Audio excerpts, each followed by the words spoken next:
Oh, so before I go straight to the PX Mart, nagtambay-tambay muna ako dito sa park. Look at that. So, this is the kiosk in the middle of the park. So, yeah.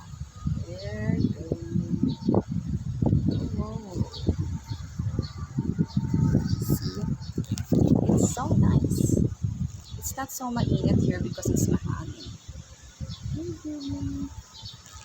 May may naglalarong bata sa siso with the mother yata.